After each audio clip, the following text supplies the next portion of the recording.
There is a world parallel to ours where there has never been a better time for the emergence of heroes. Ones that are brave, ones that are courageous, and to answer that call and to challenge the forces of darkness are two warriors. Well, maybe one warrior. You already know what time it is. It's Jak and Daxter, baby, on the J-Blast Network. Tune in or tune out. Welcome to the fantasy zone. Get with me. You are tuning in to the J-Blast Network. Welcome to the next level.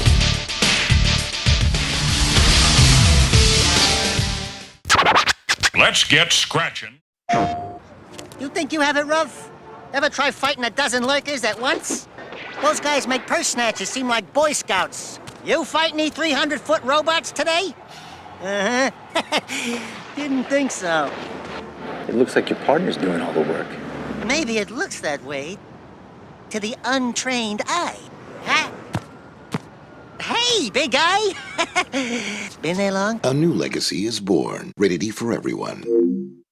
When the PS2 launched, it led to a change in Sony's gaming lineup. Many of the faces of the PS1 either no longer had as much of a prominence on the new system or were left behind on the PS1 altogether. Some that were pushed or partially owned by Sony were released to other companies and no longer had Sony's full backing. And Crash Bandicoot was one of these many examples, sadly. And as next generation was on the horizon, after the release of Crash Team Racing, Naughty Dog had to make a new series, one that would carry them through this generation. Taking inspiration from Mario 64, hey, who didn't by that point, and Final Fantasy, they decided to create a game around an open, seamless world. And I don't mean open areas, I mean an open world. No load screens, it's all connected, baby. The team would take inspiration from Disney to create the characters, more specifically Aladdin for the animation. The story this time, compared to most of the platforming contemporaries, would have more of a focus on the lore. And an effort was made to build a world that held out on its own with its own history and mysteries, and the characters would reflect that. Jak would be this heroic, silent adventurer, kind of similar to a green tunic familiar from another game. And Daxter was the wisecracking sidekick. Their relationship was meant to be like Aladdin and Genie, except if Aladdin never talked because Jak is mute throughout the entire game, just like another elf-looking boy from another game. The team would begin to craft a world around beings known as the Precursors, with their technology, their use of eco as an energy source, and the sages that surrounded that eco. All of this was to make the game feel like a fantasy movie of sorts, or an epic. And while it was hard to fit this all on the PS2 and still make it on time for the release date, with some cuts having to be made, Jak and Daxter would still release on time and would push boundaries for its time. The seeds were planted for Jak to be this beginning to this sprawling franchise, and when it released, it was met with tremendous success sales-wise. However, if you know the future of this franchise, you would know that something was amiss. And even though this game had a strong impression, a sequel couldn't be made in the same vein as the first game. Platformers had begun to lose prominence in the gaming landscape, and it seems that a game like this came too late. But I don't really buy that, man. As someone who grew up around this time, while some of that's true, I think a lot of that generalization is false. Something was up with Jak and Daxter that, despite its technical achievements and despite its monetary success, that something had to change with the franchise. And we need to find out why, as it may be the answer to the slow decline or the death of platformers in the 2000s. Hi, my name is Jay, and you're tuning into the J-Blast Network. And we take a blast to the past, look back at the games that kicked ass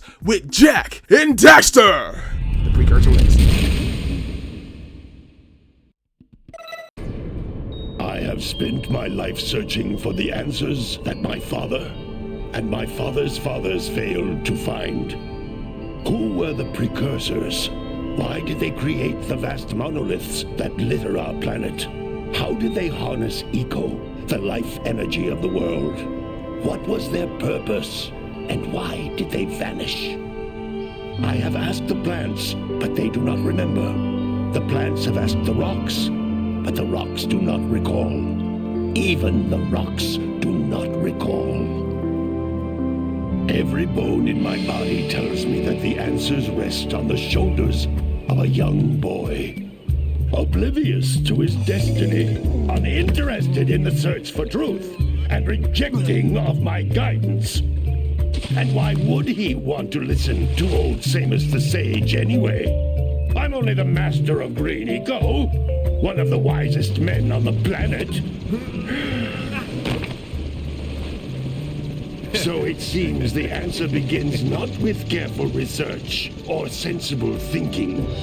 Nay, as with many of fate's mysteries, it begins with but a small act of disobedience.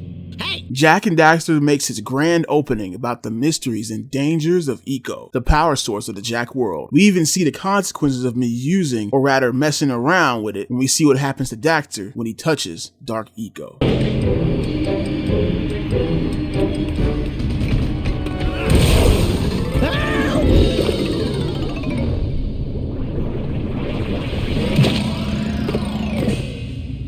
Man, that stung!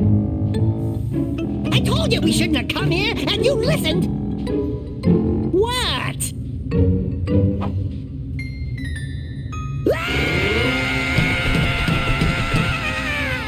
Okay. I'm fine.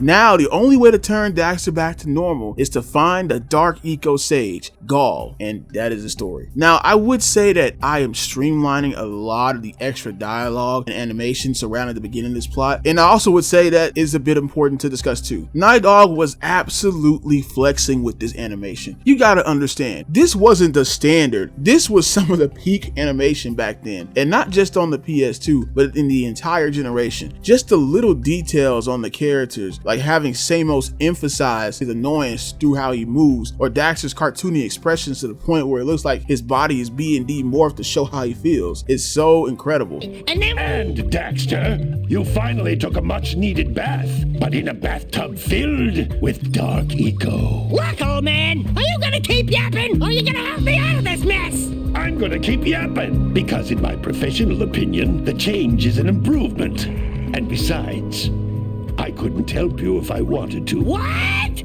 It seems small, but around that time, there weren't really a lot of games that were going this hard to animate characters, even the serious ones. A lot of them would take from mocap they used, which could still look good, but in some ways felt very stiff when moving. I guess that's what happens when you got Disney animators on your team. Jak was inspired heavily from Aladdin in the way that he moves, and you can tell. Jak 1's story, however, is nothing special. I mean, outside of trying to chase the bad guys, Jak doesn't even talk. Daxter is the one who's loud and proud, but even then, he doesn't represent Jak, just speaks over him in a way. Oh yeah, and there's Kira, Samos' daughter. Kira is the one who provides you with all the technology throughout the game. She kind of reminds me of Bulma from Dragon Ball, not just in the blue hair, but also by the fact that these guys would be lost without her mechanical guidance. I mean, she's constantly crafting vehicles, tools, and weapons that you can use through the journey with the power cells that you find. Those are the 4 main characters of the game, and as you can see, even though it's only Jak that's playable, they all offer something to the gameplay that helps along the journey. Now, what about that journey? Well, Jak starts out in Geyser Rock. Every time you start a new playthrough, you have to go through the tutorial, which showcases the powers and movement of the game. Jak is very acrobatic and bouncy, again moving a bit similar to someone like Aladdin, if not just a little bit slower. Jak can lunge, punch, and do a quick spin, which can all be used in the air, give you a little bit more of a push. But where Jak's power really resides in is his eco powers. You see, Jak can use 4 different eco powers throughout the game if you get one of the eco orbs. Green eco heals you and can even give you an extra hit point. Blue eco makes it that you can run fast and activate certain precursor machines like launch pads or different structures. Yellow eco gives you a fireball to shoot out, and red eco kind of just makes you stronger. Most of the levels only give you 1 to 2 of these and has a precursor orb that you'll need to obtain using these powers. Maybe you have to run to an orb with the blue eco in a certain amount of time before it goes away, or maybe you have to survive a gauntlet of enemies to fight using the red and yellow eco powers, or maybe you're just glad that the green eco showed up on your last hit. Either way, eco is only going to show up when you need it for something, which is good for its utilization, but they don't really leave room for much else to be done with them, and I'll explain what I mean later on. Now, the biggest aspect of this game is the exploration. When you go out in the Sandover, you get a choice to go to the jungle or beach. It's on you to pick the order. In Sandover, you can talk to villagers and they'll give you some missions, or just ask for money for a power cell like your uncle here. These missions will take place in the the levels themselves, though they can be done without talking to everyone sometimes. The old lady, for instance, wants you to save this bird egg at the beach. The egg then hatches.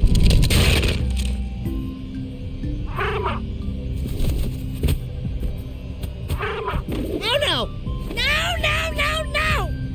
Look, isn't that cute? It thinks you're its mama.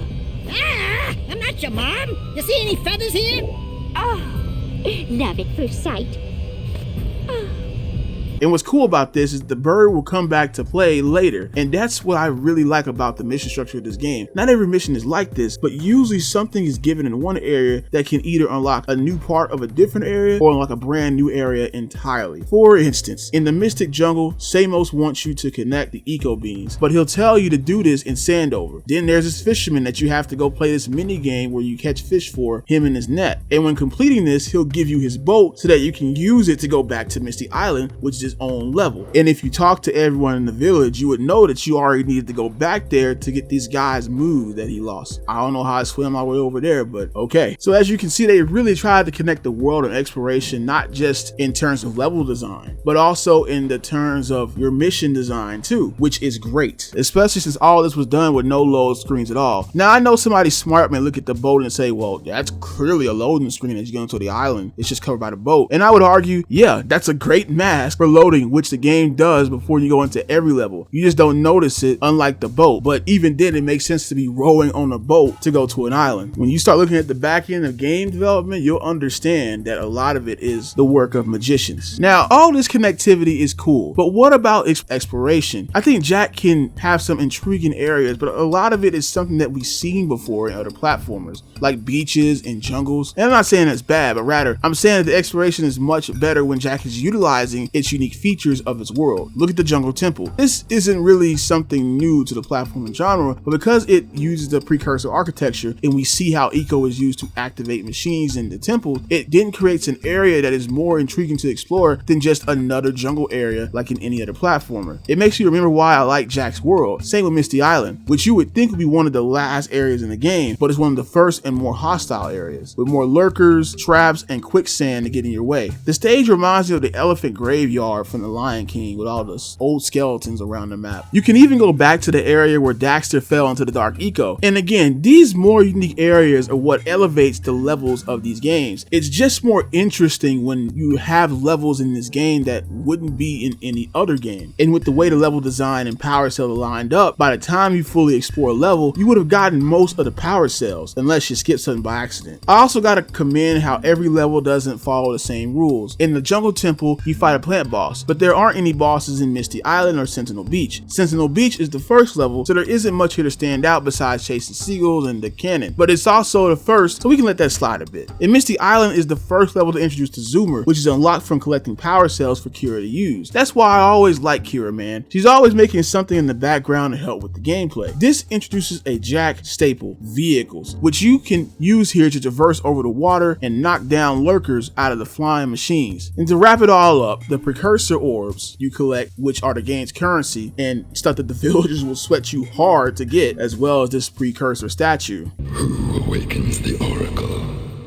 Wait, one of you has the light within. From before time, I have watched and waited for the true hero to return. Present to me 120 precursor orbs for each power cell I contain. Creepy. And as well as the 7 scout flies in every level, even the hub levels give you a power cell.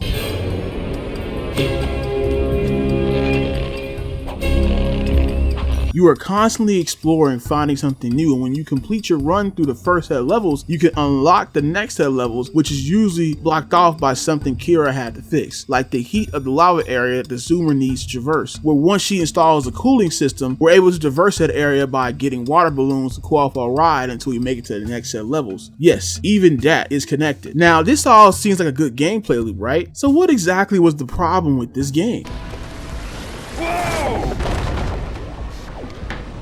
I don't think I'll ever get used to that teleporter tingling sensation. Hey! It looks like the Blue Sage threw a party. Oh my! Rock Village is on fire! One heck of a party. No, I mean Rock Village is being bombarded with flaming boulders. Oh, and it looks like the Blue Sage is working on a levitation machine to move them. Assuming it's operational, we're gonna need power cells to fuel it. I guess you two are going to have to find some more. We'd better take a look at his notes. Jak, go check on the villagers, and come back and give us an update. And take the furball with you. As you can see, the sages are in danger, and now the game really becomes about finding them or finding this one in particular. We're pretty much in the same setup as last time with Rock Village, and I gotta say, this is where the game's unique style really shines through. The way the storm hits the sky as the lightning strikes over the village, when you look out in the water, is so atmospheric. Like, it feels like there's this extra layer of danger to the next area you're about to explore. It's actually quite comforting to me though. It kind of reminds me of being inside your home on a rainy day. And there is a bit of danger if you just swim into the water with this orange fist waiting on you to eat you. I guess that stops you from swimming out too far. Now this guy would be a staple in PS2 platformers, as he would appear to torture Ratchet as well in his game if he swam out too far. This is also where the level variety amps up a notch. Only the swamp feels like an area that could have been in the set of levels in the previous area, though much more linear. This is where that bird we rescue comes into play. Now we can ride it to glide to far platforms and walk over the toxic swamp, but only for this small little area in this level. Yeah, they don't utilize this guy much. During development, the team wanted to have a creature that would be born and evolve during the game that we could use. This didn't play out exactly how they wanted it to, as the bird is born how it is and just shows up later for some little spots of the game. That's going to be a running theme of parts of the game like this. The other two levels play differently from what we've seen before though. Contrasting the bird is the zoomer, with the precursor basin being a full-blown zoomer level, with most of its power cells being obtained through either racing or chasing something down. I got to give it to him that the zoomer doesn't feel like some gimmick but an extension of Jak. It feels like the most developed out of Jak's big ideas that would evolve throughout the game, as it's also used in excess to traverse through the different hubs. Plus it controls well, even if it's a bit floaty. But this level being plains gives you enough space to drive around. Vehicles will become a staple to the series, and it all started here. And that last level, man, that last level has to be the best level in the game, the ancient precursor city. First off, this entire area is underwater and you have to enter it through a capsule. And when you reach the area, you realize it's an old precursor city, like the name implies. And this is where we see a lot of the precursor technology that's been hyped up being put to use. It feels like this dungeon as you navigate through electrified water, the city's temple-like traps, and its puzzles, as you reactivate areas of the city that have been abandoned probably for decades, if not centuries, through eco. This right here is what I wanted to see more of with Jak. How the eco affects the level, and the level feels like something only Jak could offer. Not the underwater city part, because I mean Spyro did that in Spyro 2 and hey, Atlantis exists, but the part that is spun on by the incorporation of the precursor elements that the Jak series provides, eco and the precursor tech or architecture. And again, these elements aren't new to games like powering devices or dungeons, etc., but these two elements are exclusive to Jak, and both being utilized here creates a level that only Jak and Daxter could bring to you. And that's where one of my biggest problems with the game comes in. Jak and Daxter is a very derivative game in its genre. What did you say?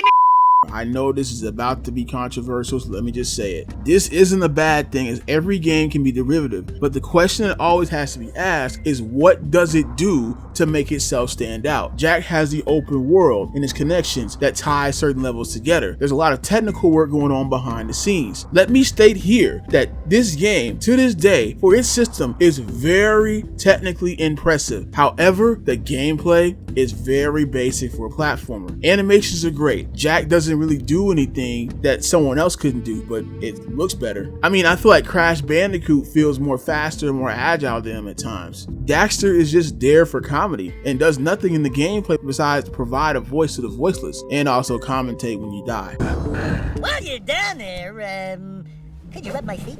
I like how just like the crash death animations, this was meant to make you laugh if you died instead of having you be all upset because you died. Because even though Daxter is making fun of you, he is pretty funny. And you gotta give it to him, Daxter isn't a character that talks too much and is annoying. He talks just the right amount and is annoying based on his character traits, not him as a character. So he's pretty cool in that respect. But yes, again, besides that, he doesn't really provide anything to the actual gameplay itself. The ego powers also aren't really something that Jak can only do. You get super speed, but Sonic also has that naturally and utilizes it better in his level design and his gameplay. You get Fireball, the yellow eco, for like a couple of levels, but Mario could also shoot fires in his 2D games in multiple levels. And I know at this point in the 3D games, Mario did not have his firepower, but the point is, it's something that we have seen before. The effects of red eco when used is barely noticeable to me, because to be honest, the combat in this game is pretty weak. I always felt like Jak's punch was way too long, made him way too vulnerable to enemies, and that the spin has a very small hitbox when dealing with multiple enemies. There is this head bash of sorts too, but it ain't nothing that will help you that much. And of course, healing with green eco ain't nothing new either. Some of these stages are areas we have seen before in other games with not much else to give it that Jak 1 feel. Now, why does it seem like I'm giving the game a hard time now after all that praise? There's a point to all this, because whenever I play this game, once I get to this point, I start to have these feelings and sometimes outright stop playing the game for a little bit, because outside of its technical work, it just doesn't offer much new to stand out from its contemporaries at the time. And if you've gone through similar games before, which many did at the time, you may not be fully bought into the game at this point, or won't be at all. You see, by this time, things had to be shaken up, as the market for platformers was already getting saturated as new genres and subgenres emerged. I titled this video The Death of Platformers because this to me is why platformers were dying at the time. The game feels like it just hits the basics with that technical side coding those aspects until you get around halfway through the game. Yes, the game has a lot of freedom in how you take it on, and yes, the game connects some levels to each other well, though I'd argue that Banjo-Tooie did the same thing, but just a bit better in terms of its connections a year prior, which would have levels that needed to be entered entirely from a different way by using another level to unlock that entrance. And the example I'm talking about is having to defeat the train boss in the Glitter Gulch Mine level, and then using that train eventually later on into the game to get into the Grunty Industries levels, which you can't enter normally because it's the base of the final boss of the game.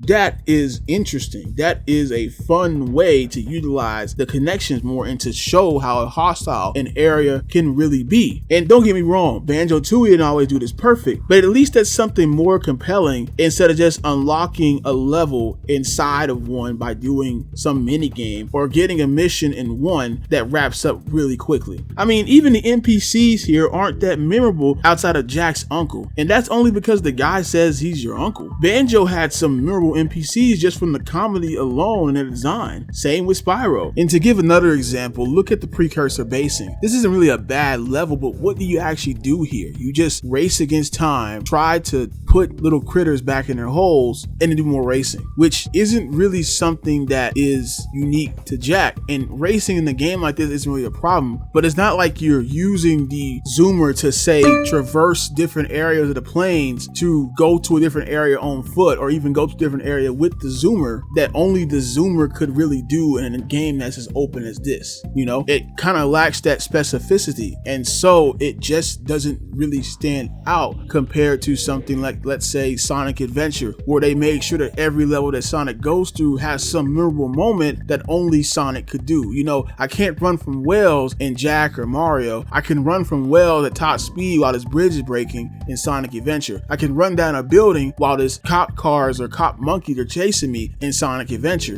And I'm not saying you have to do these exact things, but you really should find things that are way more unique to this game than just doing the standard platformers that people had seen for almost a decade, or at least half a decade in other games by that point. I wrap this all up to say that the game just has some of the basics with not much else to stand out in the gameplay, and people by this point had seen it before. I haven't even played every platform when I first played Jak, but even I felt this, and kids felt this back then in too. I don't think it was just the rise of mature games changing how people perceived games, or people just being hateful to platformers. I just think the game doesn't do much to keep players invested outside of its technical aspects, and when it does, it's for a moment and then it goes back to the basics. Like here, after going through these set of levels, you get this boss lurker who just shoots out rocks at you and then shoots a big rock over the lava and drops some platform so you can use the yellow eco to hit him. This guy isn't really something I look forward to when I get to this moment, and this is the first real boss in the game of 2. Technically 3 if you count the plant monster.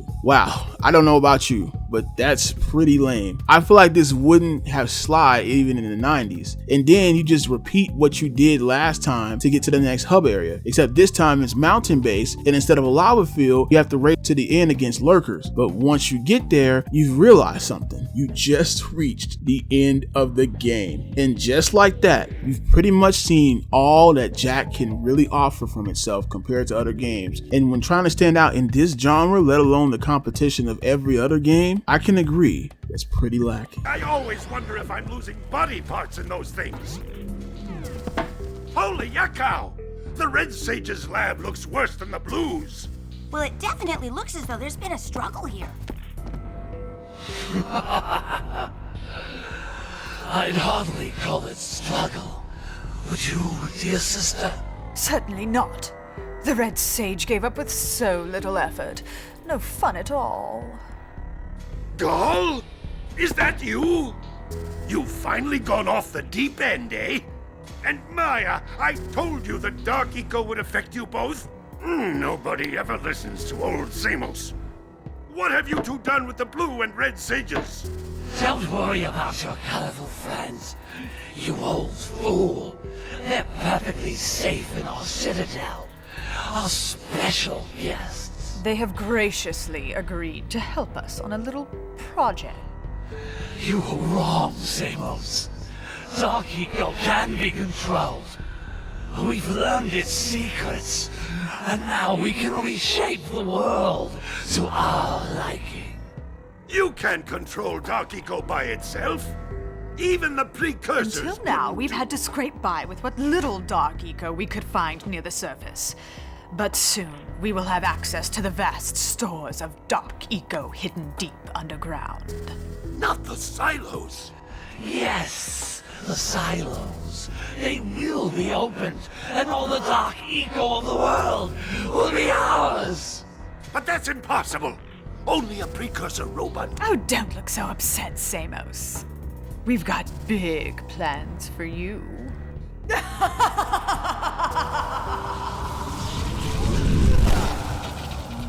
Wait a minute! That was Gall? The same Gall who's supposed to change me back? Gall is the guy trying to kill us? I'm doomed. We may all be doomed. If they open the silos, the dark eco will twist and destroy everything it touches. We simply must get to their citadel to stop them. The fastest way there is through the lava tube at the bottom of this crater. A few more power cells and your Zoomer's heat shield should get you across the lava safely. All right, my boy. You know what to do. Take the flea bag and go round up more power cells. Yes, folks, this is the end. Okay, not the last area, but the hub area before the final area. We don't even have 3 levels here, just 2 and a bunch of precursor spending, mostly from these Mario and Luigi ripoffs here. You can tell it probably wasn't supposed to be like this. But what about those remaining levels? Well, you have the Snowy Mountain and the Spider Cave. The Snowy Mountain level contains these shield things, caverns, and a fortress. I think the fortress elements really make this level stand out from just another stove level. It almost feels like they tried to set up something like Misty Island here, but the environment was not having it at all. That's great environmental storytelling through this game. This is also the last time you'll use the bird. Another cool idea cut short, but at least they make you use it to its full potential with these long gaps. Now what's really cool about this level is that you can see the rest of the world in the background, including the part of the world you already traversed. Even Gold and Maya Citadel is in the background, all ominous and stuff. Reminds me of when they showed Cortex's castle in the background on the second island of Crash Bandicoot 1. Look at how far away it is too. I wonder what we'll have to go through to get there.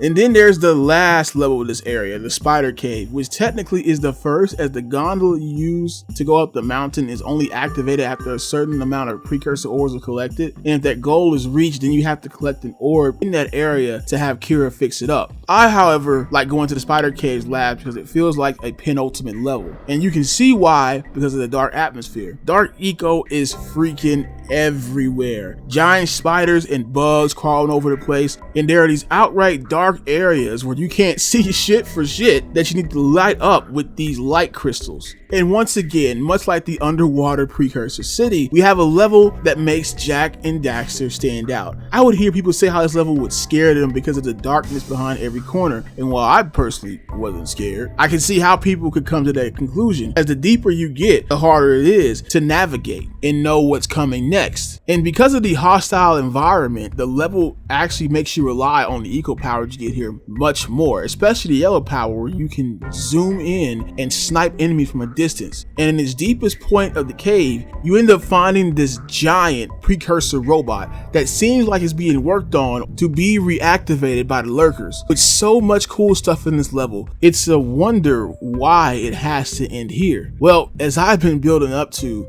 this was not supposed to be the end. Now, I don't want to say Jak and Daxter was not complete, because it is a complete game. I mean, the number of worlds is pretty standard for games like this at the time. It does have beginning, middle, and end. However, the game was supposed to be bigger, like way bigger. If it wasn't already apparent, Jak and Daxter was a very ambitious game, especially on the back end. However, big ambition and new consoles don't always mix. I mean, you want to show off what the console can do, but you're also on a time limit to get that game out as the console launches or in that launch year. And Jak and Daxter was one of those games, at least one that we know was affected by it. For starters, there was going to be 2 more hubs in the game. We already kind of figured this out because there are 4 sages representing the 4 ecos of the game, but only 3 of them have a real hub area and huts. The yellow sage is missing a hut in the game. There is a level that was cut in the files called Yosemite that was a mountain area that we can assume would have been the 3rd level for Hub 3. We even know more about the cut levels thanks to the Jak and Daxter Bible. As you can see from this image, though the names of the world are changed, I believe that Hub 3 was going to be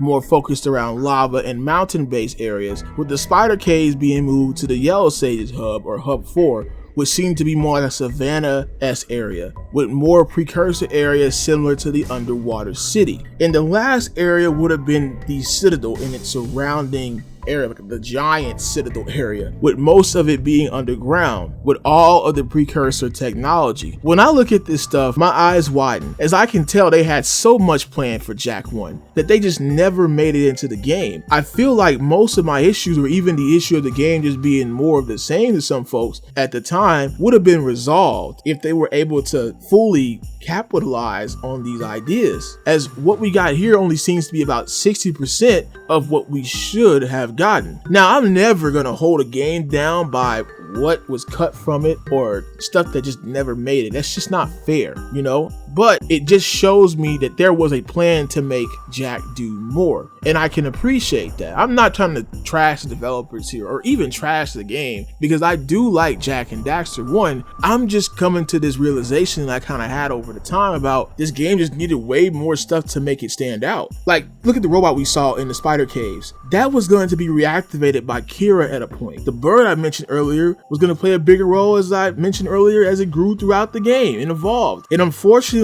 we never got these ideas, and I can only judge from what we have here. And what we have here, it ain't bad. It can be pretty fun. There is some merit to it, but it's just a bit too derivative. With that out of the way, what actually happens in the end of the game? Well, Gol and Maya appear to taunt us, and they go away. I kind of forgot about them as villains because they're just kind of there and they are kind of lame, to be honest. But after completing the lava tube area, you find out that they kidnapped Samos in the background. By the way, this is supposed to be the Yellow Sage's hut. Yeah, you know they really had to cut down a lot of stuff at this point. This is then followed by the final level in the game, being Gol and Maya's Citadel. All 4 stages are captured, and it's up to you to go through each of the 4 gauntlets of the Citadel to rescue them, with some more challenging platforming sections utilizing the eco powers to their fullest potential. Well, as much as they can for some of them, like jumping off huge platforms with the power of blue eco, taking on the gauntlet enemies with the red and yellow eco. Yeah, those 2 barely get utilized here. Your platforming skills, on the other hand, do get utilized a lot here, with this area being the most they have been forced upon you since the start of the game. It's a great level that tests all your skills to end the game on. And once all the stages are free... Good work, boys. You're real heroes now. I'll combine my green eco power with the other 3 sages, and together we'll open the shield door surrounding the precursor robot. Yeah, that sounds like a good start. And then after you guys open that shield, what are you gonna do about the robot? Nothing, Daxter. We have to keep the shield open. It's up to you 2 to figure out how to destroy the robot. Oh, great. I get to help the guy that turned me into a furball destroy the only person who can turn me back! First, save the world. Then we'll try to convince Gaul to help Daxter. You're too late, Samus. Once I possess limitless dark eco, I will have the key to creation itself. This is madness! Releasing that much dark eco will destroy everything we know. Just look what it's done to you!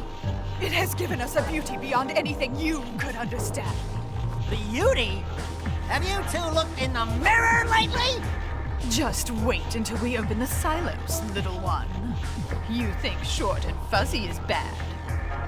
And to think, you 2 traveled all this way for my help. Fools! Enjoy your front row seats to the recreation of the world!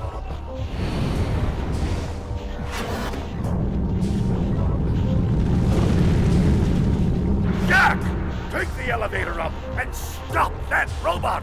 The way to Gaul and Maya is made, now using the precursor weapon against you, which looks similar to that precursor robot in the Spire Cave, but it's not exactly the same. It's a bit different, but a lot deadlier. You have to use the yellow eco to attack the robot while avoiding their attacks, while the platform below you containing the dark eco begins to open up more and more. The platform is probably the hardest thing to maintain during the fight. You can get pretty tight at point during this fight, but it ain't that hard overall. After hitting Gaul and Maya so much, light eco will appear. This wasn't really discussed in the game, but this is the rarest eco in the world, with this being its first appearance of it in years. This would have been made a bigger deal in the original draft of the story, but it got put here. It's also what was supposed to turn Daxter back to normal, but you needed to beat them, so...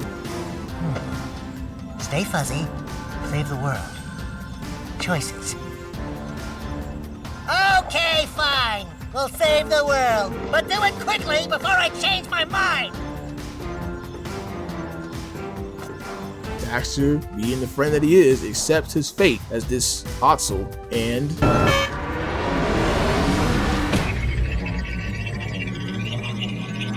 Do something!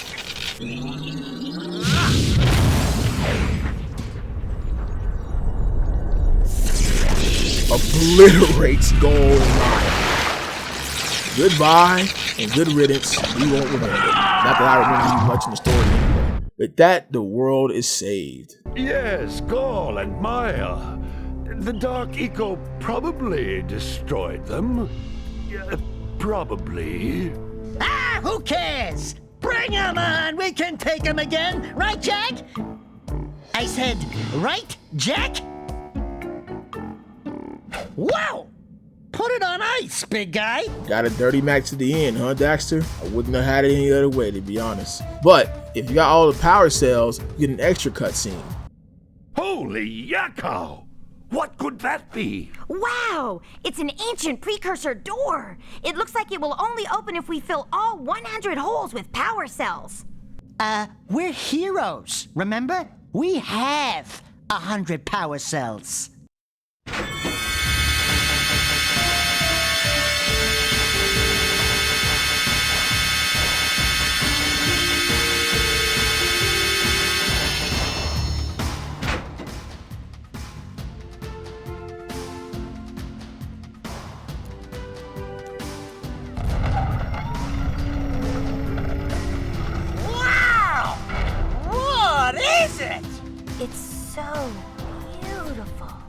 by the precursors.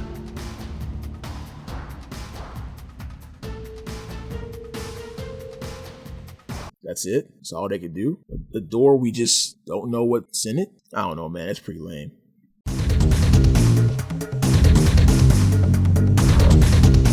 Now, as I said at the beginning of the video, we all know the story of how Jak 1, while selling well, did not really give franchise potential after release, at least in the same way that it was at that point. You know, because of the rise of mature games, young gamers' taste changing, and blah, blah, blah, blah, blah. I sipped into that Kool-Aid for a minute, but honestly, I think it's half true and half false, as I said it before. It is true, games were changing to more mature games, but that was already happening on the PS1. With games like Final Fantasy VII and Metal Gear Solid, I don't think it was just mature games. It was more so that mature games were rather doing things or offering something different that folks hadn't seen before at the time. GTA 3 came out the same year as Jak 1, and it also did a mostly seamless open world with a completely different structure. And if you watch my video on GTA 3, you know I don't think that game's perfect either, but at least it felt new. I think the reason Jak and Daxter wasn't satisfactory enough to get a sequel in the same vein as the first game is because it was just too derivative as you go deeper into the game. And while the game wanted to have all of this lore and world building, it just doesn't mean much when most of it is hidden behind dev diaries or hidden in cut levels or concepts, you know? And I know they have some of that in the game, but it's just not really emphasized much by the characters or the dialogue or the story that's at play besides like the beginning where Samos overhypes what's about to happen. Maybe this game could have worked like Soul Reaver 1 and 2, you know, where part 2 would have delivered on the concepts that were cut and added more to the game, but to kids it just wasn't it. I mean, they tried to do that with Jak 2, right, at first, and they had playtesting and it just didn't go that well. Jak just wasn't enough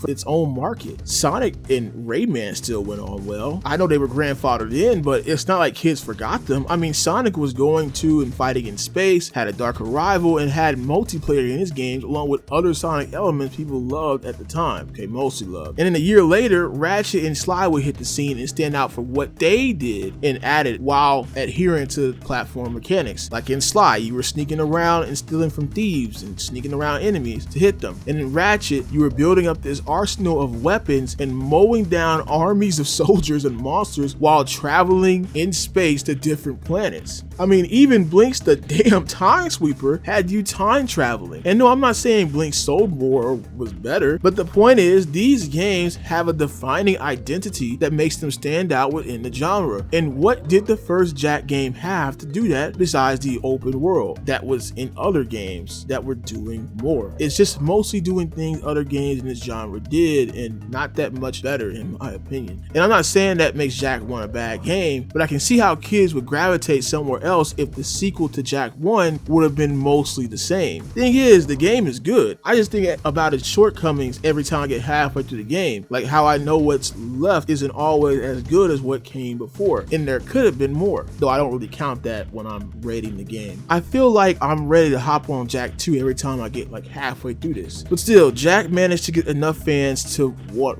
more of this series. And in these days, some people just want more simple platformers like this, which is fine. But to me, this is what was slowly killing the platforming genre, or at least stagnated it, because we can't just keep doing the same things because it worked somewhere else or it was semi-popular in a different game and make it worse, or just don't do anything else with it. The genre needs to evolve, otherwise they'll fall into obscurity. I like this game as a foundation, but I just don't know if I could call this a classic series as of yet. I will say though, in 2001, this was what you had on the PS2 before Ratchet, before Sly, and all the other franchises came, and it still brought a great or good gaming experience, if a bit derivative. But let me know what you think. This has been the J Blast Network, signing out, and don't forget, stay off the drugs and stay in school, don't be a fool, and don't let those with the wooden nickels trick you. And lastly, you better believe, baby, yeah.